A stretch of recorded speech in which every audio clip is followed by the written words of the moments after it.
Alex Taylor, vous publiez un récit de vie extrêmement fort et émouvant. Quand as-tu vu ton père pour la dernière fois? Et ce livre se lit un peu comme un thriller existentiel et vous vous trouvez à mi-chemin avec l'éminence de la mort de votre père et vous vous posez beaucoup de questions sur votre vie. En effet, c'est un thriller. Je ne l'ai pas voulu comme ça, mais quand je l'écrivais, tout d'un coup, je voulais écrire un livre sur le déracinement parce que j'ai quitté mes racines il y a 33 ans. Je suis parti de mon pays, je ne suis jamais vraiment revenu. Et mon père est tombé malade, il avait de l'Alzheimer il y a 2-3 ans et j'ai dû rentrer l'année dernière pour m'en occuper. Donc j'ai pu l'accompagner dans ces derniers mois et du coup je me suis posé plein de questions. Moi aussi de savoir pourquoi j'avais quitté ce pays. Et à force de poser ces questions, j'ai remué pas mal de choses dans ma famille. Je me suis rendu compte de choses qui étaient tellement évidentes que je ne les avais pas vues du tout.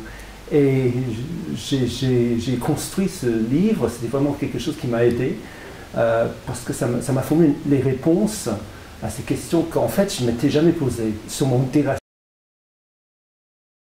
C'est mon sort en fait, c'est l'une des questions qui est revenue spontanément quand je l'ai écrit, et c'est venu en anglais. La question « Where do I belong ?» Où est-ce que j'appartiens? Parce que quand on quitte son pays, il y a toujours une raison. Et moi, par exemple, tous mes amis sont des déracinés, des gens qui ont coupé leurs racines. Et ça m'est arrivé, par exemple, j'étais à la gare de Saint-Pancras. Je venais d'arriver à Londres, j'ai pris de l'argent dans un distributeur. C'était quelques mois avant le décès de mon père. Et je me suis retourné, j'ai regardé, je me suis dit, mais tiens, quand il ne sera plus là, j'aurai aucune raison de revenir dans mon pays. Et ça m'a fait flipper. Mais ça m'a fait aussi découvrir ce qui reste d'anglais en moi, parce que je tique un peu quand on me dit vous êtes anglais, Alex, parce que si j'étais anglais, j'aurais vécu en Angleterre toute ma vie. Je l'ai quitté à 20 ans. Il y a plein de raisons que je ne savais même pas moi-même. J'ai un peu trop cru à ma propre propagande, en fait, parce que j'ai raconté plein de choses. Je m'entendais dire dans les interviews que j'avais quitté l'Angleterre pour ci, pour ça, mais quelque part, je savais que ce n'était pas les vraies raisons.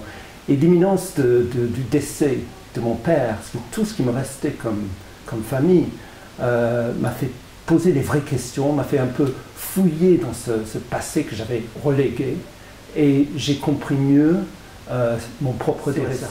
Moi, en fait, c'est mon père, tout simplement, qui, quand j'étais petit, c'était pas commun à l'époque. On prenait la voiture, une tente, on faisait du camping partout en Europe. Je me souviens toujours de ce goût du premier croissant à Bruxelles. Je me suis dit, mais tiens, c'est différent ailleurs.